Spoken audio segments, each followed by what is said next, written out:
Ganito naman ang gawin mo sa cornstarch. So una po, meron po tayo ditong 1 cup ng cornstarch. Inilagay ko lang yan sa ating kasirola.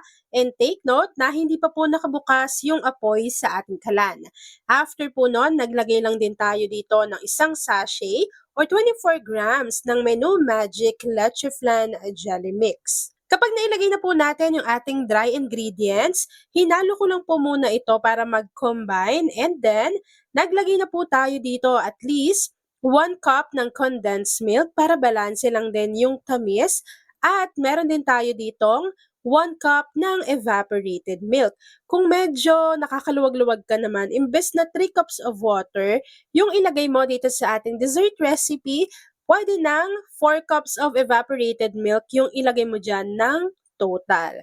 And then kapag napagsama-sama na po natin, yung ating mga ingredients, hahaluin lang po natin ito ng maigi hanggang sa mapansin po natin na wala nang namumuo na dry ingredients dito sa ating kaserola. And this time, hindi pa rin po nakabukas yung apoy sa ating kalan kasi po kapag naglagay kayo ng cornstarch at nilagyan nyo na yan ng liquid ingredients, mamumuo po yan sa ilalim. So make sure na nahalo nyo po yan ng maigi at tunaw na talaga yung cornstarch dito sa ating kaserola. After po natin yung mahalo ng maigi at natunaw na yung mga dry ingredients, naglagay lang din po ako dito at least half teaspoon ng vanilla essence or vanilla extract. Bago, hinalo ko po ulit iyan at binuksan na natin yung apoy sa ating kalan dahil lulutuin po natin ito over medium to low heat. So una po, medium muna yung apoy natin katamtaman hanggang sa makita lang natin na umiinit na yung ating mixture. Kapag napansin ninyo na medyo umiinit na yung mixture, tsaka nyo nahihinaan yung apoy kasi po, bibilis ng kumapal yung consistency ng ating mixture. So habang hinahalo natin yan at hinihintay natin na makuha yung tamang consistency, please don't forget to like and follow yung ating Facebook page, Kusina ni Angel. Kung meron ka ring Instagram, paki-follow na rin ako doon, Kusina ni Angel. At kung gusto mong matuto pa ng iba pang mga recipes o kaya naman gusto mo mag-share ng mga niluluto mo everyday, pwedeng-pwede kang sumali sa ating Facebook group. Andyan lang po yan sa ating Facebook page. At ayan na nga mga kakusina, kapag nakuha na po natin yung ganitong consistency, i-ready nyo na yung paglalagyan nyo or pagsasalinan nyo ng ating mixture. So ako po, meron ako ditong cake pan, yung kanyang size ay 8 inch, tapos po pinahiran ko lang yan ng oil. Kung ayaw nyo ng oil, pwede naman yung butter or margarine. And then, isasalin lang po natin lahat itong naluto natin na mixture dito sa ating lagayan. Tapos po, itatap lang natin yan para maging pantay bago hihintayin lang po natin tong lumamig, mag-set at mag-firm. And then, ipapakita ko na sa inyo kung ano yung natapos nating easy dessert recipe. At ayun na nga mga kakusina, once na lumamig na, nag-set na, nag-firm na itong ating dessert, makikita nyo naman yan, kusa na siyang parang nagkakaroon na siya ng space dyan sa bawat gilid. So this time, i-transfer nyo na lang yan sa inyong mga plato. Tapos po, nag-dust lang ako dito ng chocolate powder. Nasa inyo naman kung cocoa powder yung i-dust ninyo. Tapos, kapag nalagyan nyo na yan or nakapag-dust na kayo ng chocolate powder, pwede na po natin yang i-enjoy! At ayun na nga mga kakusina, tapos na naman po ang ating easy dessert or kakanin recipe na actually wala akong alam na itawag dito sa ating dessert dahil gawa-gawa lang to ni ate nyo Angel. Pwede ka mag-comment sa ating comment box section kung ano yung nababagay na tawag sa ating dessert or kakanin. Malay mo, mabigyan pa kita ng regalo. So yun lang mga kakusina, I hope na nagustuhan mo yung ating video. Kung nagustuhan mo yan, paki-like, paki-share ng ating video at mag-comment ka na rin sa ating comment box section ng Hi, Ate Angel! Yun lang mga kakasina. Thanks for watching and enjoy this video!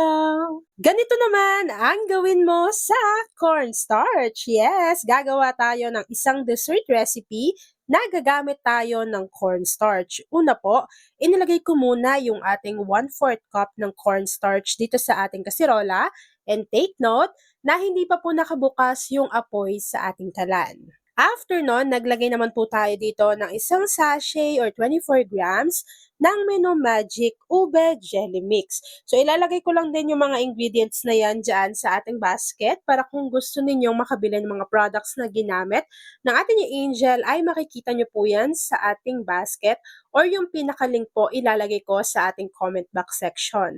After po nun, maglalagay naman po tayo dito ng 1/4 cup ng Enjoy Soft Serve Ice Cream Powder. So kapag nilagay natin to dito mga kakusina, mas lalo pong magiging creamy yung kalalabasan ng ating dessert recipe. And then po, naglagay lang din tayo dito ng 4 cups ng evaporated milk. So for example, hindi ka naman or wala ka naman ganong karaming evaporated milk, pwede ka rin gumamit ng 1 can tapos dagdagan mo na lang yan ng water. Kapag nailagay na po natin yung ating mga ingredients, hahaluin lang po natin ito ng maigi hanggang sa makita po natin na natunaw na yung ating mga dry ingredients kagaya ng cornstarch, jelly powder, ice cream powder, and then nakalimutan ko pala, naglagay din ako dyan ng half cup ng condensed milk after nung evaporated milk. Kasi po, half cup na lang yung inilagay ko dito dahil medyo manamis-namis na po yung lasa ng ating ice cream powder. So kapag nahalo na po natin ito ng maigi at napansin niyo na wala na pong namumuo na dry ingredients dito sa ating kasirola, ang gagawin po natin dito, maglalagay lang tayo dito at least half teaspoon ng vanilla essence or vanilla extract. And then, kapag nailagay na natin yung ating vanilla essence or vanilla extract, meron lang po ako ditong nata de coco. 1 cup po ito, yung maliliit lang siya. Tapos dinrain ko na kasi hindi naman natin kakailanganin pa yung pinaka-syrup or yung pinaka-liquid na nandun sa nata de coco. So, i-drain nyo lang yon, ilagay natin dito sa ating kasirola bago haluin po ulit natin ito ng maigi at pwede na po nating buksan yung ating apoy sa ating kalan at lulutuin lang po natin ito over medium to low heat hanggang sa makita po natin na kumukulo na yung ating mixture. So habang hinahalo ko yan dyan mga kakusina at hinihintay po natin na kumulo yung ating mixture, please don't forget to like and follow yung ating Facebook page, Kusina ni Angel. Kung meron ka ring Instagram, paki-follow na rin ako doon, Kusina ni Angel. At kung gusto mong matuto pa ng iba pang mga recipes o kaya naman gusto mo mag-share ng mga niluluto mo everyday, pwedeng-pwede kang sumali sa ating Facebook group. Andyan lang po yan sa ating Facebook page.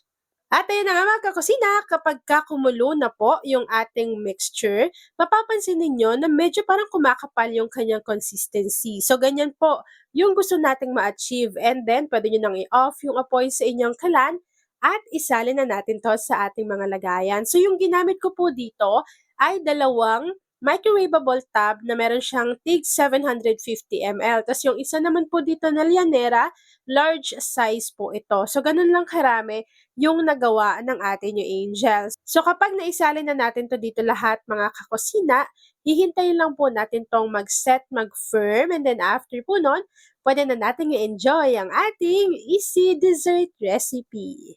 At ayan na nga mga kakusina, lumamig na or nag-set na yung ating dessert recipe. Sa totoo lang, wala akong maitawag sa ating dessert. Pwede kang mag-comment sa ating comment box section kung ano yung pwede mong itawag dito sa ating dessert recipe. At kapag nagustuhan ko yan, baka mabigyan pa kita ng regalo. So yun lang mga kakusina. I hope na nagustuhan mo yung ating video. Kung nagustuhan mo yan, pakishare ng ating video at mag-comment ka na rin sa ating comment box section ng Hi, Ate Angel! Yan lang mga kakusina. Thanks for watching and enjoy this video!